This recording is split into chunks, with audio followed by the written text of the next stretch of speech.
Ayun, hinatid ko si Sasa after ng taping namin. So, dami namin napagkwentuhan. Naging close din kami nun.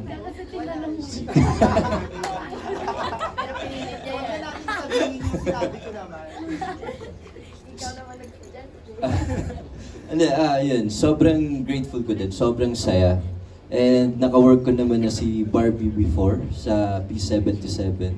And sobrang relax, alam mo yung comfortable ako na makakagawa dito kasi walang magja-judge eh. Hahayaan ka lang nila na gawin mo yung gusto mo, gawin mo yung character mo. And kay Barbie Fortesa kasi sobrang na-appreciate kita, Barbie. Kasi lahat ng co-artist niya, nakita ko kay Barbie Fortesa kung paano niya ibigay sa mga co-artist niya yung magsha-shine ka, kailangan pare-pareho tayo, ganito. Ibibigay niya sa'yo yung character mo, yung kabatuhan mo. Hindi pwede siya yung aangat lang, basta lahat tayo dito pantay-pantay. Yun yung na-appreciate ko kay Barbie. Since before pa sa P77. Kaya sobrang saya ulit maka-work. Ayun, yun po. Thank you so much, JC. Okay. JC, sorry. Is this your first comedy or hindi? First comedy mo ba to? Parang first ko Parang ata first mo, to. no? Iba, Wow. first, oh. Okay. Sobrang sabog siya. First comedy mo to, JC. Kasi di ba minsan sinasabi nila that comedy is the hardest. Di ba? Sobrang hirap. Kamusta yung adjustment mo, JC? Or how was the challenge like on set? Oh, iba kasi yung character ko eh. So, sobrang na-challenge ako direct. Hindi, Tawa si Direk! hindi ko kasi alam kung ano yung bibigay ko dun sa character na yun. Kung eto ba, kasi may nibigay na ako nun before. Sabi ko, mas i-level up ko kaya. And then direct, hinayaan niya lang akong ibigay yung character na yun. Sobrang in-enjoy ko na lang. Sobrang nakita ko naman na si Sasay, parang nagbigay sa akin. Parang nagbigay sa akin yun ng lakas. Okay. Gagawin ko na yun. Let's go!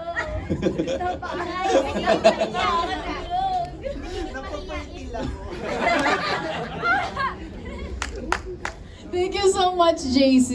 Grabe. Ano ulit? Gusto mo ba sabihin yun ulit, Sasa? Or wag na? Ang alin, ang dami mo namang sinasabi. Charot, ano yun? Ano po yun? Gusto mo ba sabihin yun ulit yung sinabi mo na side comment? Na? Napafertile ako. Oo. Ganun. Yes! Oo. Love it. May nabubuo. May nabubuo na. Thank you nga kay JC kasi nga hinatid nga niya ako. Tapos alam mo, paulit-ulit! Yun yung headline. Kasi sinadjust ko. At tinur niya pa ako sa Sa bahay niya! Grabe yun sa house tour! May sa Sa office niya, sa office. Pasensya na syempre pagdating sa lalaki, di ba naiintindihan niyo naman yan? Ako yung nasa dressing room nila. Share kami tatlo. Ako nagta-third wheel talaga doon. Nandun na ako nung may-makeup ako. Naririnig ko si Sasa. So, JC, how are you going home later? Wala na tayong magagawa, di ba? Thank you po. Yun, ang dami na nasasabi. Tama na. Next question, ate. Okay, thank you so much, Sasa and JC. Okay, Khalil! Yes, okay. Oh my gosh. Okay. I'm sorry, ano ulit yung question? Yes. Nawala na ako eh. Na-immerse na ako dun sa kwento ni Yes. Sassen. How's it like working with them? Yes.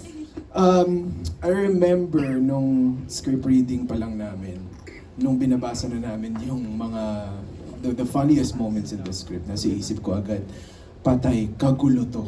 As in, ang gulo nito. Kasi, yung comedy sa part ko, hindi ka sa punchline matatawa sa akin. It's the circumstance of what my character goes through. Sila, may liberty silang magpatawa, mag-adlib. So yung pinaka-challenge sa akin, hindi tumawa.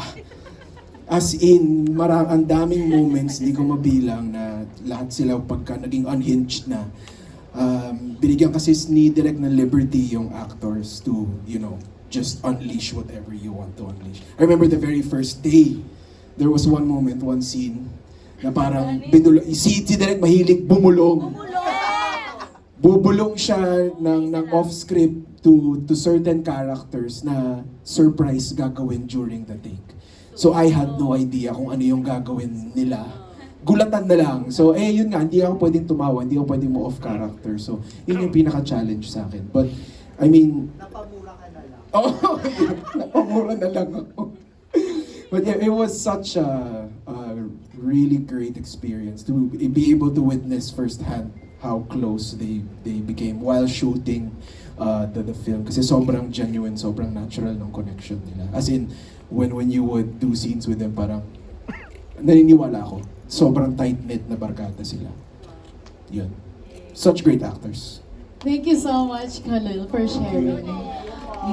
Yes, diba? Okay, Khalil, ito naman gusto kong malaman because Direk mentioned na parang you were in his mind, writing the script pa lang, it was already you. So when it was presented to you, yes ba ka agad? Was it a yes? Okay, ito na. May pinag-isipan ko muna siguro mga 2 months bago. Hindi, sabi ko lang, Gcash ko na lang sa kanya. Pagdating ng press con, sabihin mo yan lahat. No, I worked with Direk Ivan on Love vs. Stars before. And I remember clearly my experience there working with him. It was such a great experience kasi he really values the actor and director collaboration, which I love. Sobrang sarap ka-work ni Direk Ivan.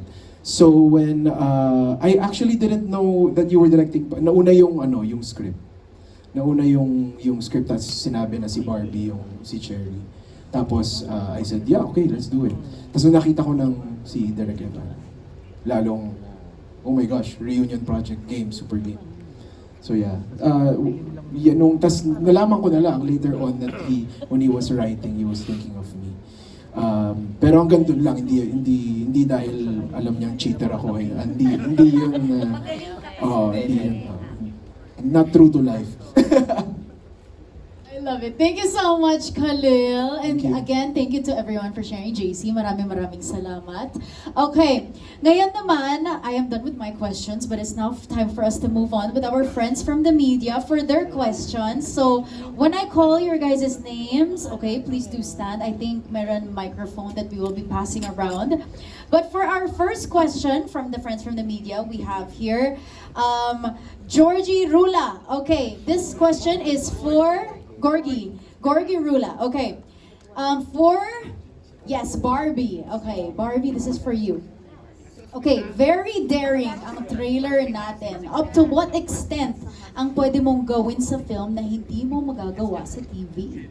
I'm so sorry. Ano po ulit? Isang Yes, go. Very daring ang trailer natin. So up to what extent ang pwede mong gawin sa film na hindi mo magawa sa TV?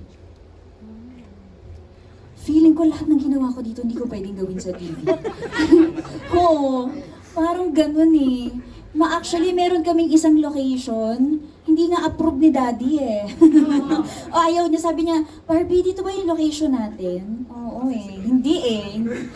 Hindi approve sa magulang ko, ganung level. Pero excited sila. They're both very excited to see this dahil nga ibang-ibang Barbie ito.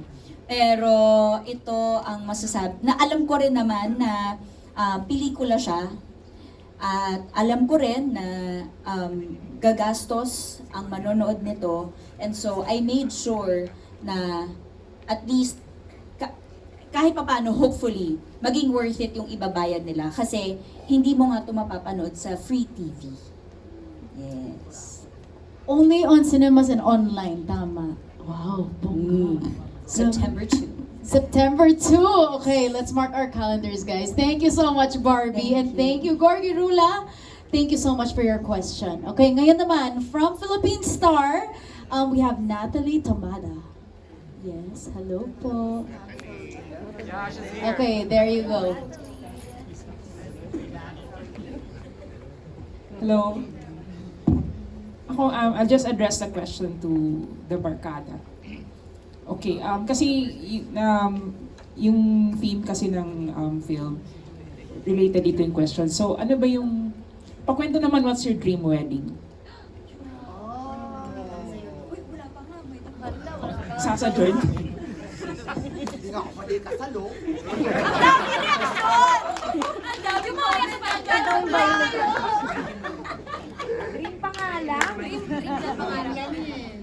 Ano lang. O, dream wedding. Ala, wala pa ako doon. Wala ako doon. Mauna na ako kasi pangarap ko rin naman talaga ikasal. Pero since nga sa Philippines, hindi pa ako pwede ikasal. So, pangarap na lang talaga ito lahat. So, feel ko ang dream wedding ko since hindi naman talaga normal or like hindi common sa amin na mag-dream talaga ng wedding. I think a simple wedding will do. Basta, mahal ko lang talaga yung papakasalan ko. Di ba, JC? Ano ba yan? Lagi na ako, JC. Hey, paranda nga. Ay, thank you. Yun lang. Ako po sa ngayon, yung gusto ko na wedding is private po talaga. Ayoko ng may ibang tao. Yung mga super close ko lang po talaga yun sa wedding ngayon. Kung kailangan na walang makakaalam, yun yung gusto kong wedding. Sige, invited ka. Surprise. Invite kayo. Sige. Ganun. Ako same eh. Parang I think my dream would be a destination also. But my real reason I think would be to keep it intimate then. I've always wanted something simple. Plain lang. Yung dress ko, gusto ko. Kasi pinagdadasal ko lang naman, asawa muna eh, bago yung kasal, di ba? So pag dumating yun, sana gusto din niya yung simple lang. Because I believe na yung if you keep things private, mas mapapaalagaan, ha? Paano? Mapapahalagahan. Yes. Yeah.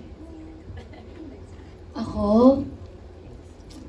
I don't know. Nandito ko sa nanay ko eh. Hindi. Wala pa nga jowa. Ano na tayo? Siguro, lang po, I grew up with a very big family and being around the people I love talaga. So, I just want all my loved ones to be there from Canada, from here, all the families that I've grown into. But, siguro, as long as it's a good husband, a good guy, and my family is there, I'm good. Basta, pwede ako sumayaw, good music, good food, masaya na po ako dun. I'm not that far into my life yet.